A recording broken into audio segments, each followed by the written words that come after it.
Thank you, Adele. Well, my name is Vinay Bhagat. I'm the CEO of TrustRadius. I'm delighted to have Sonya Hansen, Director of Demand Generation at Matillion, joining us here today on this webcast to share some terrific insights around how she's using the voice of customers through authentic reviews and data from the TrustRadius review platform to really drive terrific results in demand generation. Sonya has had a really strong career in marketing from companies like Rally Software, IBM Watson, Alchemy, before joining Matillion. And in addition to demand generation, oversees analyst press relations, content creation, and marketing operations at Matillion. And quick fun fact, Sonya is based in Colorado and is a Colorado enthusiast through and through, really loves life there in Colorado and has a 16-month-old who keeps her really busy and active while she's not working on Matillion. I myself am founder and CEO at TrustRadius. I started the company in 2012 after being inspired to do so after seeing kind of just the challenges in making smart purchasing decisions at my last company, Convio. Truly passionate about the role that customer voice and being an authentic brand can have in engendering trust with buyers, differentiating a company in the marketplace and helping to drive demand. So excited to have you guys on the call today. But we're going to just start by talking about the context that we are all living in today and what that means as a marketer. We, for the last few weeks since COVID started, have been doing a number of surveys at TrustRadius with buyer communities. And over a period of 2 weeks, asked essentially the same set of questions around how COVID-19 was expected to impact software spend. Back on March 18th, 40% of people actually said that they would spend more and 18% that said that they would spend less. As of April 9th, those figures changed fairly dramatically. Only 15% of people said they would spend more and 31% said they would spend less. And so, to just think about why this is happening, I think as there's remained uncertainty around when normality might return and whether there'll sort of be, a clear path back to working back in offices and the economy returning to usual, that uncertainty has created anxiety for buyers and impacted how they think about spending. So as a marketer, the question is, in this context, how do you adapt and how do you continue to drive pipeline? And Sonya and her team at Matillion have done a really good job of reacting to these market trends. Sonya, I'd love to hear from you. This is, again, a really unique environment you're finding yourself in as a marketer. How are you adapting?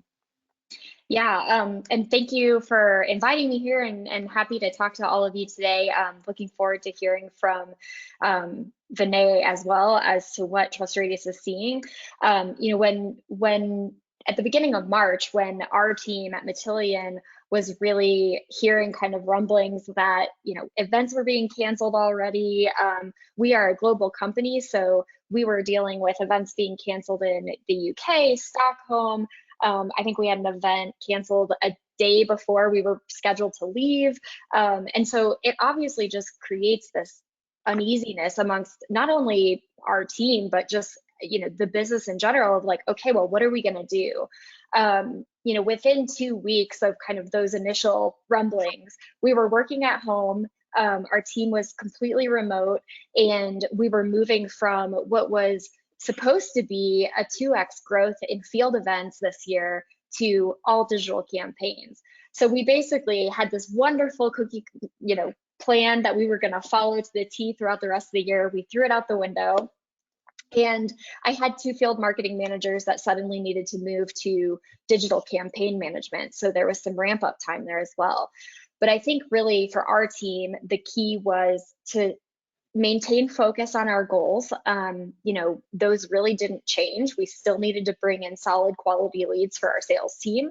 And we still needed to make sure we were speaking to them about the relevant topics that they cared about. Some of those were shifting, right? So our audience moved from maybe caring about how they were helping their teams work within an office environment to how are they going to help their teams collaborate around the globe across, distributed teams and things of that nature. So, I really have to hand it to my team because they got super focused on what we could do right now, and we kind of found the power of saying no really powerful. We made some tough decisions, but I think ultimately, we moved from what was going to be doubling our field events to all digital. We moved from hosting typically 2 webinars a month to hosting 10 different types of webinars a month, for everything from thought leadership to technical webinars and workshops, to roundtable discussions with executives. And we really focused on updating our messaging for not only our top of the funnel kind of campaigns, but also making sure that our sales team knew here are the issues that our buyers are going to be facing right now, and they really need reassurance as they go into this buying journey or even just researching. They need that reassurance from us, and for us, that reassurance is typically brought on by our customer voices. So, we kind of increase the amount of customer voice we were putting into all of our campaigns so that people could feel confident that we understand what you're going through, we are empathetic to that, and we can help you get to where you need to go. And right now you need to get there faster. And so we really focused on better targeting, some really specific kind of timely campaigns related to donations around coronavirus charities.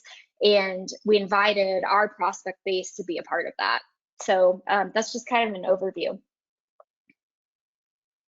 That's awesome, Sonia. I think per your question, I think we are seeing other companies adapt along these lines, changing messaging to be as relevant as possible. We had the CMO of Druva on a few weeks ago talking about how they were trying to adapt their messaging to be most relevant for kind of this new work from home world that we're living in right now. But just some other themes that kind of really resonate. I think, we used to talk about how 67% of the buyer's journey was digital. Arguably, it's 100% today. So how does a company become truly digital first in this world? And that means both really optimizing your own website and social channels, et cetera, but also thinking about third-party influential channels like TrustRadius as a place that you need to think about where your buyers are going to. The idea that trust is essential, where it's harder to have face-to-face conversations, harder to meet people at physical events, finding other ways to convey trust through customers' voice is really critical. And then the point about focus and optimization, that I'm sure your budget has been contracted, not expanded during this period of time, and how do you get just a lot more optimized about every dollar you spend in lead generation as well. But it's great to see kind of the acute focus on reacting quickly to these difficult conditions that we find ourselves in. Now let's talk a little bit about customer voice. One of the things I love about how you guys approach the use of TrustRadius is that you're very kind of holistic in your thinking about how you use customer voice across the funnel. I'd love to hear kind of about your strategy. Yeah, and so I think this goes back to the industry that we're in. We are really up against some really large incumbents. And so to win in this market, and I think just to win in demand gen in general, you kind of have to start with thought leadership. So when we look at our entire demand generation funnel, we're not thinking of it just as, okay, we need to create MQLs. Obviously, that's one of the metrics that we look at. It's a really important one. But our goal is to help our customers and community kind of survive and thrive during this time. It's really built into the core of our company. And so as a demand gen team, we are focused on leads and conversion rates, but we know that as Matillioners, that starts with education and providing the basis and foundations of good conversations up front. So when we think about the funnel, and kind of what you see here is just a table of some of the ways that we use the customer voice throughout the funnel. So we include, proof points and the TrustRadius widget on our landing pages, and we'll share some more specific examples that hopefully give you guys, actionable ideas. we share kind of the TrustRadius widget with customer reviews on our actual landing pages. We're working them into our media and PR outreach. We're using them, in our email nurtures, and kind of every touch point that a buyer approaches with us, they're hearing reassurance from a peer that they can trust, and they can actually go check on a third-party resource like TrustRadius, that it's true, it's unbiased, and they're hearing that across the entire journey. So we find it really essential to provide this confidence, and we try to do that all the time, not just when coronavirus is happening. But I think it's more important than ever that their entire experience with us, everything from what they see on social media to when they become a customer and invited into our customer advisory board, that we're providing them those proof points and just continued reassurance and confidence in our business, and our goals to help them with their challenges, right? So we really want that customer voice to permeate the entire journey. Thank you. That's awesome. And as an organization that obviously at the end of the day has to deliver ROI, there's some hard ROI aspects to this in terms of its impact on MQLs. But how do you think about kind of the influence of the branding that's occurring in press releases? The other touch points across the funnel. How do you think about this in terms of the impact on total revenue? Yeah, I mean, and like you said, it is difficult because sometimes at the top of the funnel, there's not always these like fast and hard metrics that you can tie directly to an opportunity. However, when we are thinking about measuring, especially like our press and media activity or thought leadership in general, one metric that we follow pretty hardcore is how we compare to our competitors. So how many mentions of customer stories do they have in media outlets compared to what we're creating in media outlets? How many media thought leadership articles are we contributing that include a customer story? And that kind of allows us to have this, are we growing? Are we growing in that area? Are we kind of staying flat in that area? And allows us to kind of benchmark it in a way. Social media obviously is a little bit easier in terms of solid hardcore metrics that you can measure. You can look at, you can have specific links in your posts that with kind of the UTM tracking codes that will actually measure that for you. And so that's one way from a top of the funnel perspective we've measured. Awesome.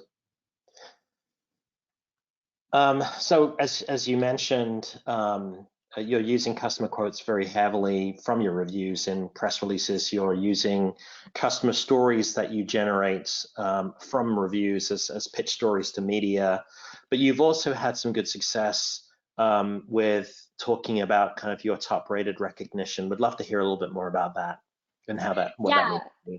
Of course. And so, yeah, like I said, creating demand for us really starts with thought leadership in our category.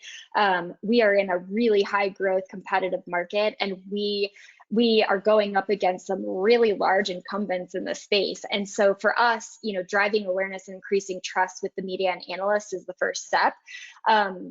When we think about using something like our top rated award by TrustRadius, for us, that's so important because we have a very technical buying group.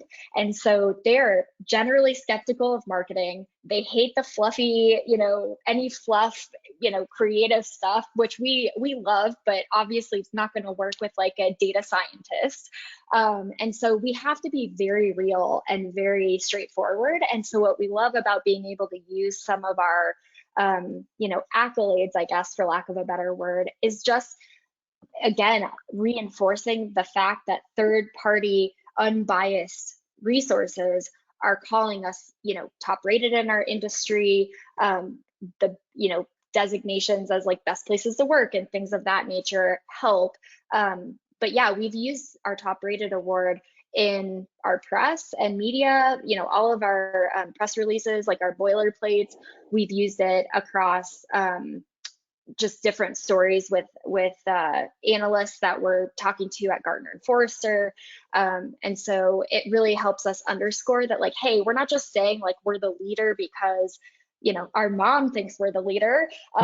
It's actually because we are designated as a leader in our category by really trusted resources. Awesome. But the mum endorsement is great too. Yeah, I mean, moms are great.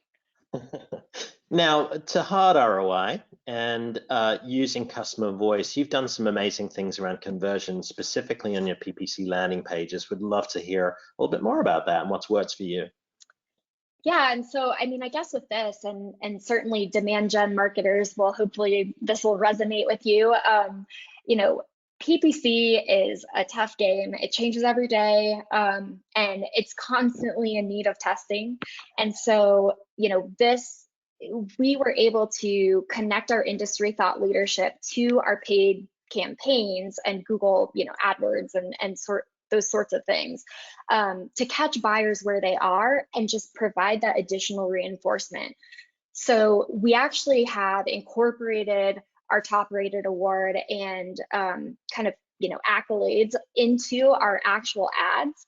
And then we, on the landing page, put the TrustRadius quotes, you know, from our actual customers with their names and their actual ratings on the page to provide some of that additional reinforcement and follow through for the campaign.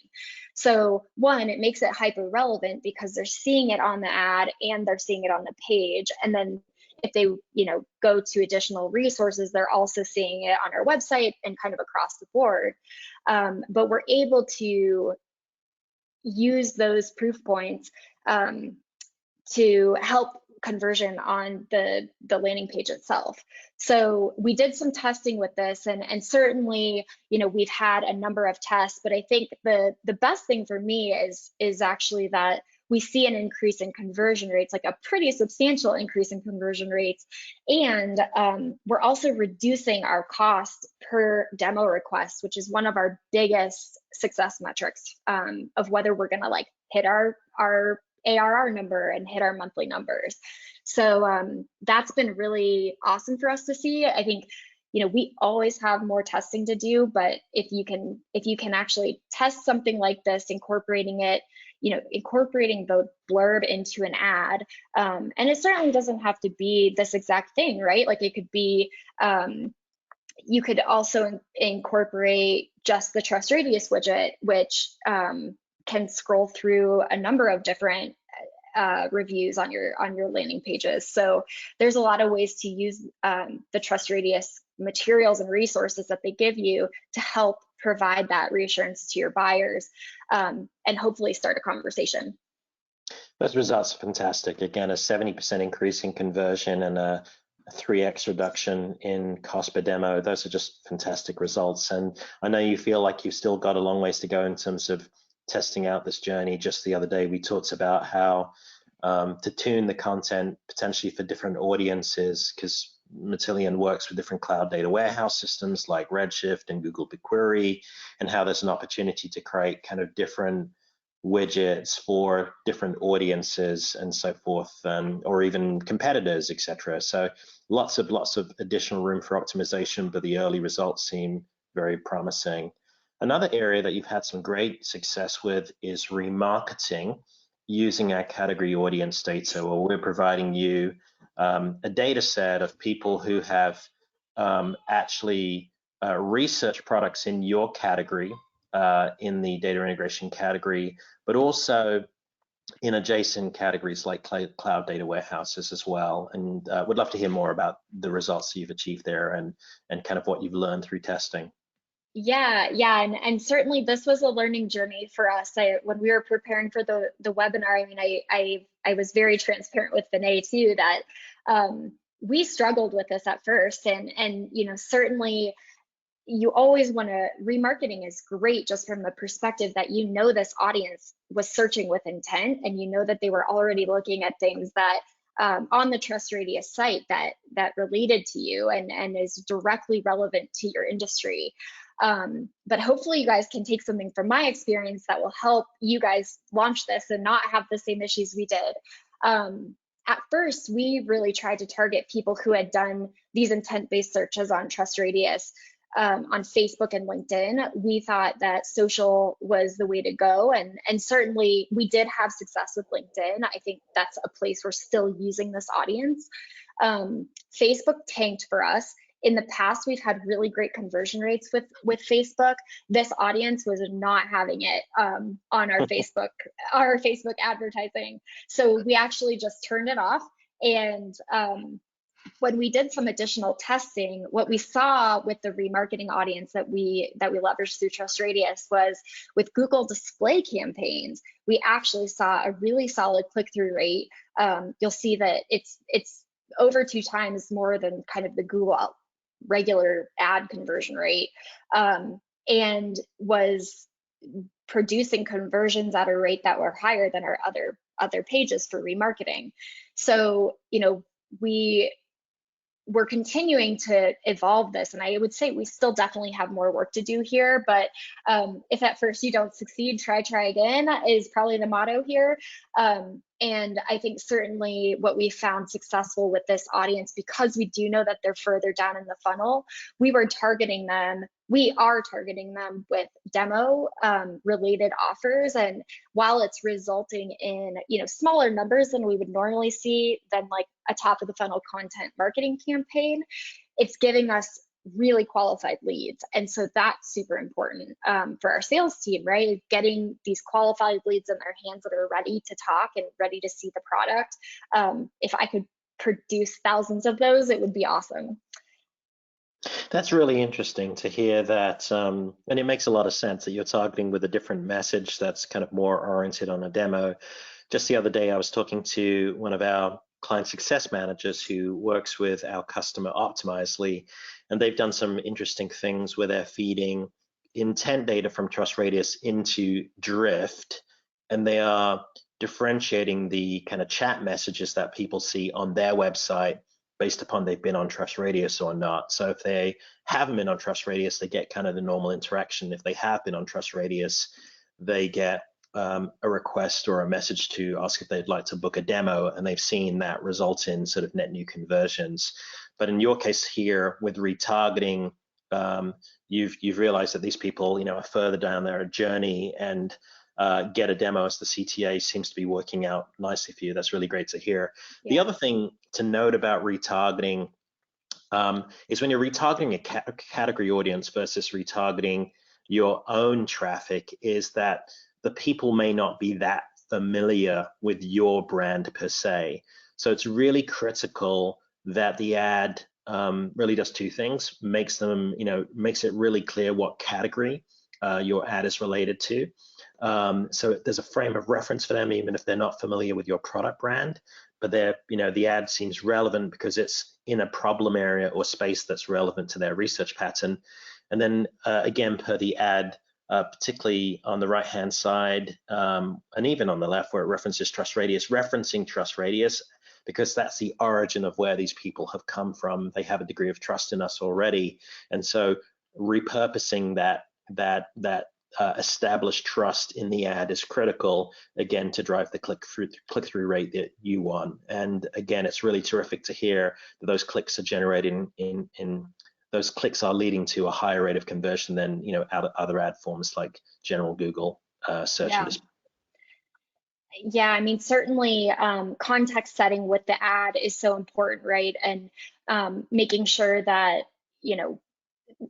providing them the context, especially since I think everyone right now, even more so than before, are so inundated with all these messages around, we can help you during this time, and all of that. It's like, just be relevant to what they're searching, and then they can obviously make a good decision about what's right for them.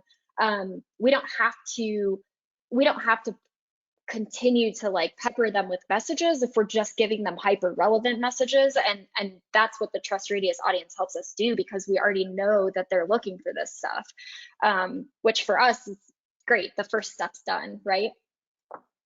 Terrific. Awesome to see the results, and again, lots more learning to do, but it's good to see kind of the early results and the learnings as well, the idea to focus on Google and LinkedIn and not so much the Facebook audience.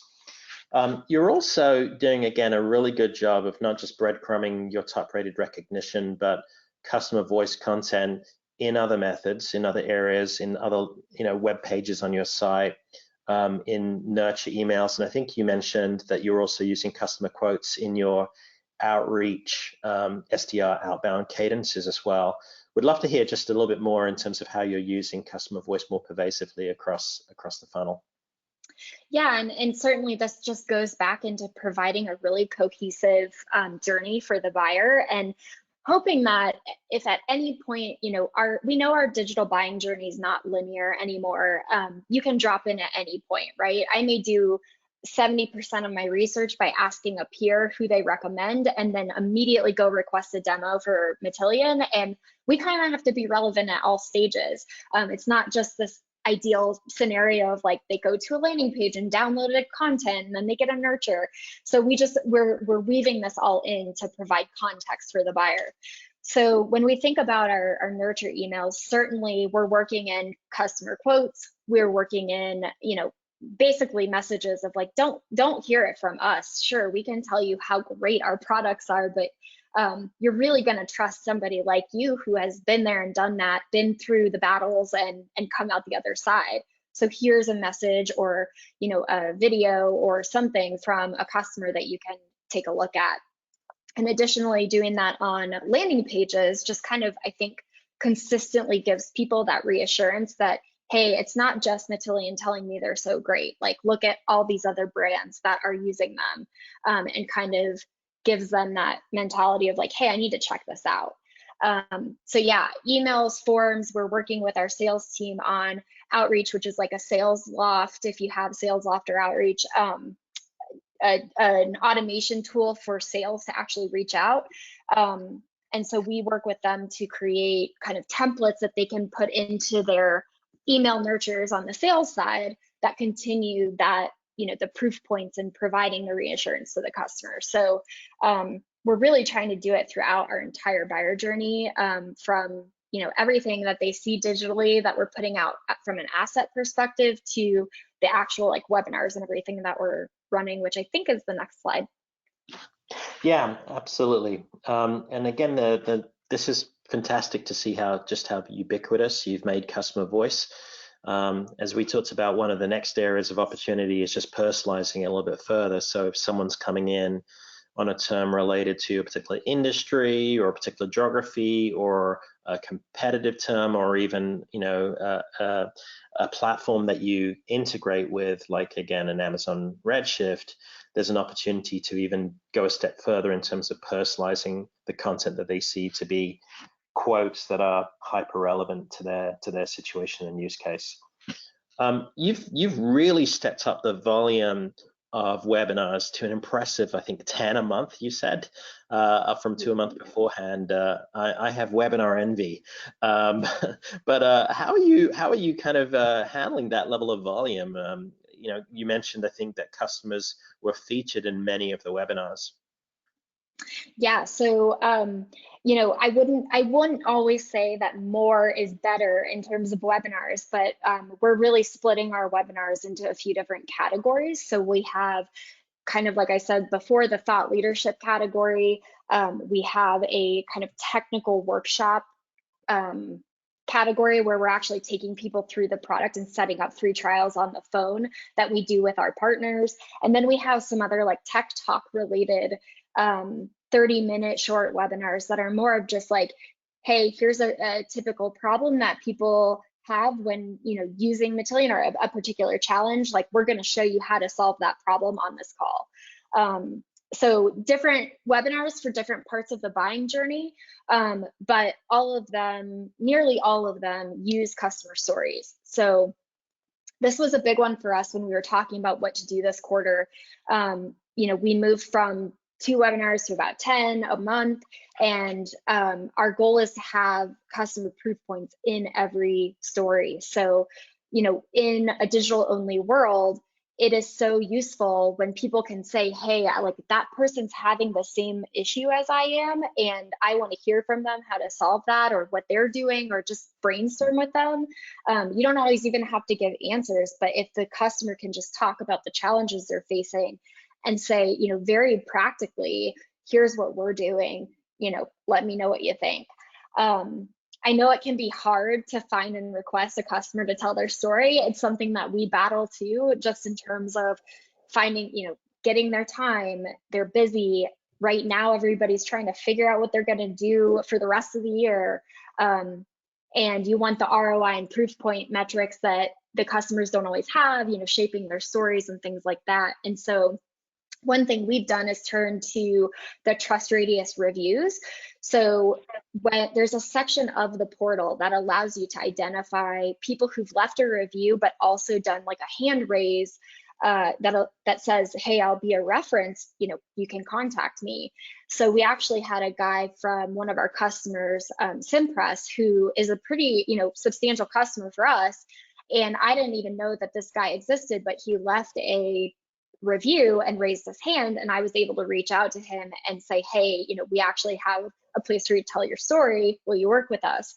So, we're kind of trying to approach that from use that as like a seed area, use our TrustRadius references to at least go out and find some more of these people, and then hopefully that kind of grows throughout the companies that we're working with. So yeah, that's kind of how we're approaching it. Awesome. And for those of you on the webinar who don't work with TrustRadius today, again, to build on what Sonya was saying, there's a feature in TrustRadius when someone creates a review, we ask them if they're willing to be contacted by the vendor to be a reference. And even if they write an anonymous review, they can choose to be publicly identifiable to the vendor. There's a report in TrustRadius that says, here are your hand raisers. And again, typically about 70% of the reviews on TrustRadius are publicly identifiable. But even in this scenario of someone giving an anonymous review, they may be willing to be a publicly identifiable reference for the company, to do a sales reference or something more private. And of course, in the case of Matillion, this has become a channel for recruiting speakers for webinars as well. There was a question that came in. Do you have any advice for other companies who want to do more virtual events? Are webinars the best format or something else? And what platform do you use?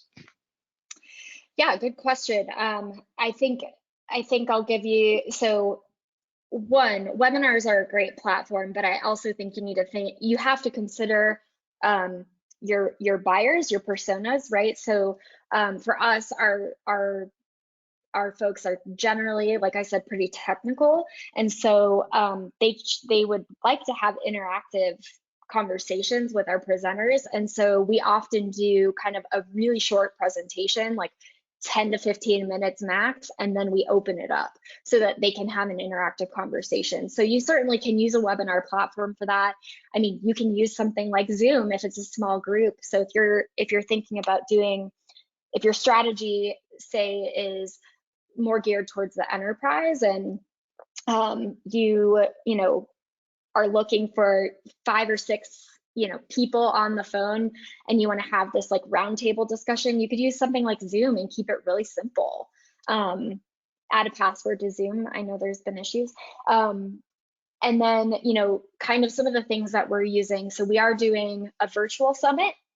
We're actually running that through an organization called Bright Talk, who actually helps us plan the summit. It's 16 different webinars over 4 days across different time zones. So we did invest in that this quarter and actually have like very specific goals around that. It's one of our biggest kind of lead generation drivers at the top of the funnel for this quarter. And then, for technical workshops, we use something like On24 to make sure that there's a place where people can ask questions and like really have some like resources attached to the webinar, and it just has a more robust management structure. But start small. I mean, certainly if you want to run more virtual events, I mean, you don't have to go big on everything. It's pretty easy. And I think right now, especially in a time like this where everyone is quarantined and a lot of people are working remote, people want that interactive nature. And so just getting a few people on Zoom or inviting them to something like GoToWebinar or On24 can be pretty simple, hopefully. Awesome. So moving on up. I'm not sure why my slide isn't changing. Okay, here we go.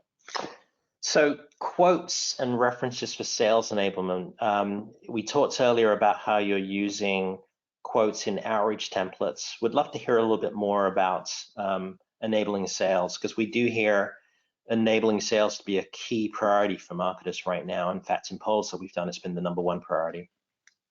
Yeah, I mean, it's certainly, and it can take a lot of time, I think, for your team too. So we do have someone who focuses on customer marketing at Matillion. It's a really great role to have on the team. I've also seen smaller companies actually split that role. So someone does customer marketing and maybe, retention and expansion campaigns as well, stuff like that. But I think the main thing is ensuring that the materials are in a place that sales can use them, and making sure that you ask your sales team what they actually need. So my first goal, or my first recommendation, is to actually meet with like 3 or 4 of your top performing sales reps and ask them what would be most useful, before you go start creating a bunch of stuff. I think obviously the first step is identifying your references. And as I mentioned, like if you can use something like TrustRadius to highlight some of those reference candidates, it's great. Otherwise, in the past, when I've been doing it on my own, I create a spreadsheet of top customers and I go down the list and ask the sales reps to help me. One of the things that we're working on right now is creating templates in outreach for our sales team to actually just push the button on. So the request comes from them because they're the person who has a relationship with the customer. But we've templatized it as much as possible so that we're not asking them to do a bunch of work on things that they don't get paid out on, honestly. It also helps through the sales reps to do that ask, because it continues to help them like enforce the relationship and be, a guided partner for their customer. So a couple of things that we do to enable our sales team. So we have a sales tools kit where we take multiple, quotes and different reference materials, and we put them on slides so that they can pick and choose what they want to include in their deck. The other thing that we do is we have kind of different formats of case studies. So we have, video case studies. We have one-sliders where it literally is one slide that talks about, their challenge, their solution, and the outcome, and they can slot that into a deck to reference really quickly during a call. And again, usually we'll get a question like, hey, do we have a case study that covers this industry and this use case? And typically, I think the best things to ask the sales team is like, if you don't have a case study on that, like what exactly do you need it for? And can we provide something in the meantime that's maybe not such a heavy lift as a case study, but is like that one pager that they can just slot in and still gets the point across. So I think a lot of times too, we're matching references for them by industry size, and kind of what they came to Matillion for in the first place.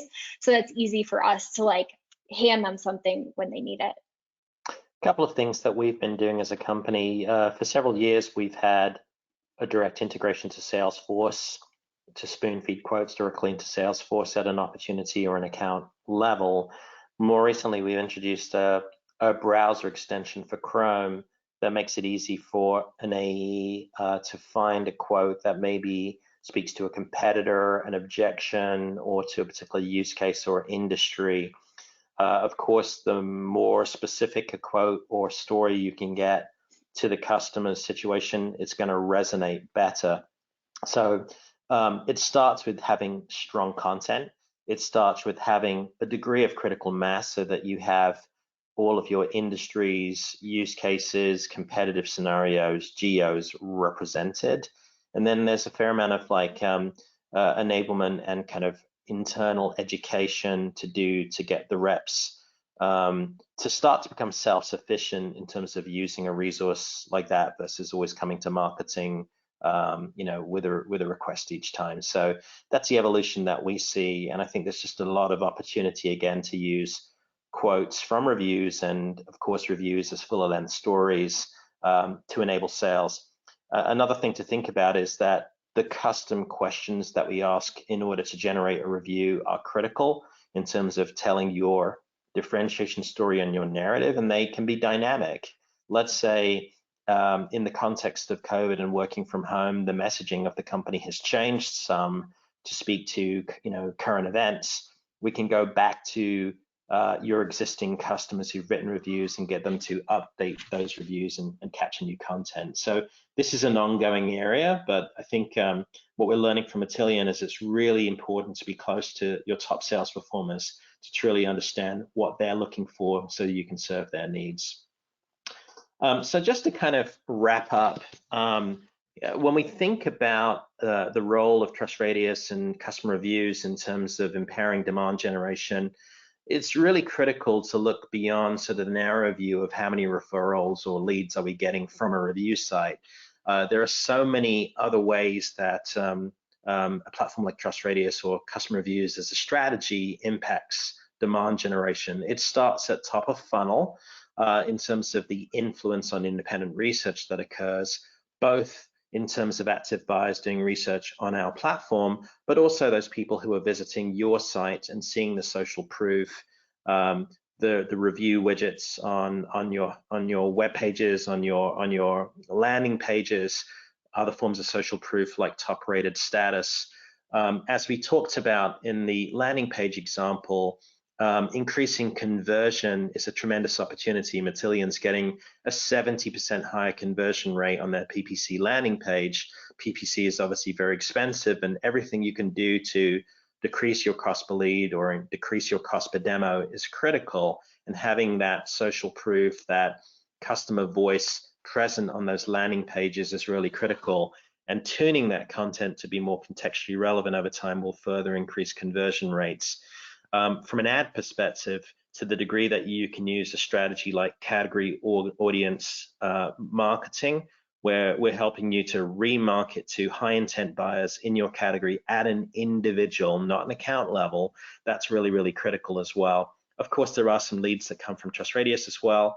And then intent data, not something that we're working with Matillion on just now, but there's also the opportunity to kind of give signal around how companies in your category, which companies in your category are doing research, and mine those insights either to do targeted marketing or to feed essentially leads to your SDR team for outbound as well. So you've got to think holistically, as we saw from the framework slide earlier from Sonya. She thinks in a very, very multifaceted way about how to breadcrumb content and customer voice across the journey, but also how to use data and strategies like this to make sure she's having full funnel impact, and really thinks holistically about how to drive revenue for the company and not narrowly how to drive MQLs. So, at this point, I think, we would love to kind of take questions. I would like to just point out a resource for you. We recently just launched an asset called Driving Demand with Reviews that takes a lot of the concepts we've taught today and kind of articulates them in a document. If you'd like to access that document, the URL here is where you can find that asset. And there are a lot of examples from other companies that explain kind of some of the techniques and best practices that they're using in order to drive demand. At this point, I think we're going to do a quick poll. Actually, we have one more summary slide and then we'll do the poll. But just to summarize kind of the impacts at Matillion, since we started working with them, 61 customers have written full-blown reviews. That's led to 267 tagged quotes for use in syndication and in sales and marketing. Almost 7,000 buyers influenced through the content on our site, and again, a 70% increase in conversion. At this point, we'd love to do a quick poll with you and just hear what items really kind of stuck with you in order to in today's webinar, what items really stuck with you as kind of strategies that you would like to go take away and act upon in your organization?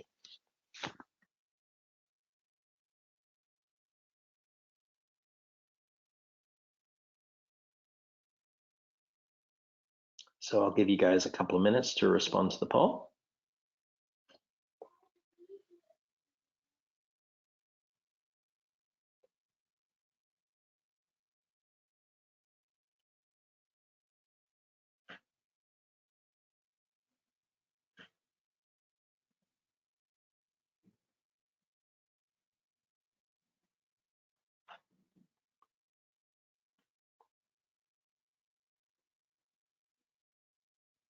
Okay.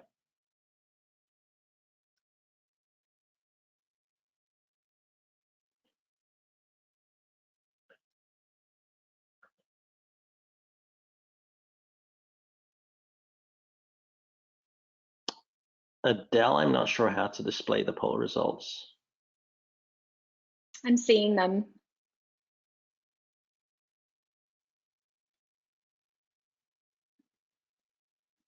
Sonia, you're seeing them, you said? Yeah, I am. Mm-hmm.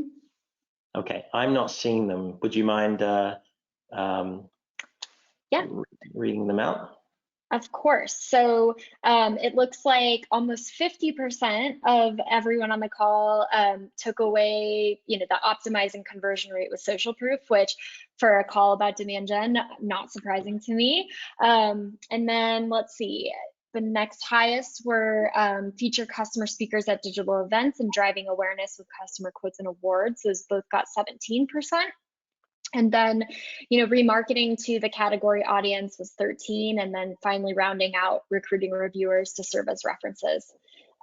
So yeah, I mean, certainly doing some A/B testing around optimizing conversion rates is something all demand gen, masters are doing all the time. So certainly encourage you guys to do some of your own tests and see how they come out for you. Awesome, thank you for that. At this point of the webinar, we'd love to take any questions that you might have. Or Sonia, while we're waiting for questions to flow in, any other kind of key messages that you'd like to leave our audience with today? Yeah, I mean, I think the best message I can give is to start small, right? And pick a couple of things that you want to impact. I mean, it certainly takes time to make big moves over a course of a year, 2 years, etc. So pick one or two things that you want to go try and test it. That's probably the best message, is test everything, because you can always optimize something. You're just never done in a demand gen world. So yeah, I test and obviously during this time, if you can provide hyper relevant messages to your audience without, I'd also encourage you not to pound on the coronavirus message. I actually read an article the other day that they took a poll of marketers, and 50% of they took a poll of consumers, and 50% of consumers say that if it has coronavirus or COVID in the subject line, they delete it. So be relevant to where your audience is, but you don't have to go crazy with the coronavirus messaging for sure. Awesome. So a question came in: what are the best metrics to track to tell if your review program or customer voice strategy is working? Yeah, so again, I go back to the funnel and what we're trying to measure at that part of the funnel. So, when we're thinking about references and driving customer strategy, I mean, the probably easiest answer is tracking the number of references you have across different use cases and different products, and really just understanding where your gaps are. So almost doing a content audit on references and marking, hey, we actually have a gap in this industry. We need to go fill that. Because you certainly, if you need a manufacturing reference and you don't have any, that obviously gets really difficult. And then, additionally, I would say using your references, yes, some references will do calls calls with your customers, and obviously attaching that to opportunities and closed won deals is something you would certainly want to do from a customer marketing perspective, and making sure you can track, what references were used for which deals. And then I think too, and this is certainly more anecdotal and less quantitative, but just understanding from your sales team, like, is this helping you? And getting their feedback and using that as kind of a driving force as well.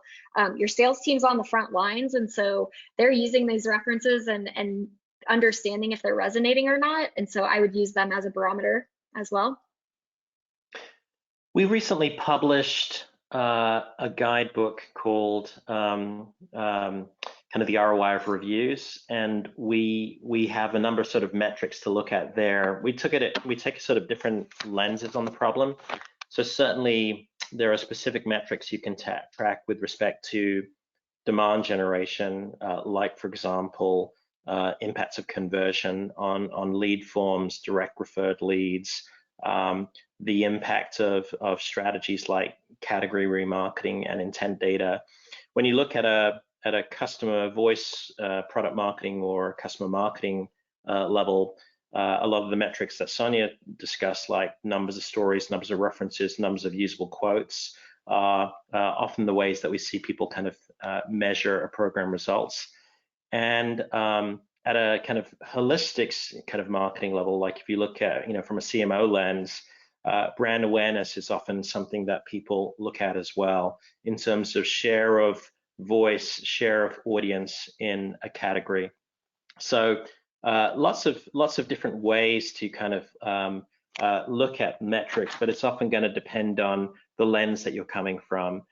Clearly, in the case of Matillion, there is a strong focus on demand, but again, a holistic view in terms of how customer voice and reviews can kind of impact full funnel, and hence, they look at metrics across a number of these areas. So it looks like we don't have any more questions at this time. So I'd just love to conclude by saying thank you to Sonya for joining us here today and generously sharing her expertise. And kudos for all the amazing work that you're doing, not just in terms of harnessing the voice of your customer and working with TrustRadius. It's a pleasure to work with you, but also in terms of how you're adapting in a responsible and effective way to these challenging times that we find ourselves in today. So thank you, Sonya. We really appreciate you joining us and sharing your insights with the audience. Yeah, my pleasure. Thank you for having me.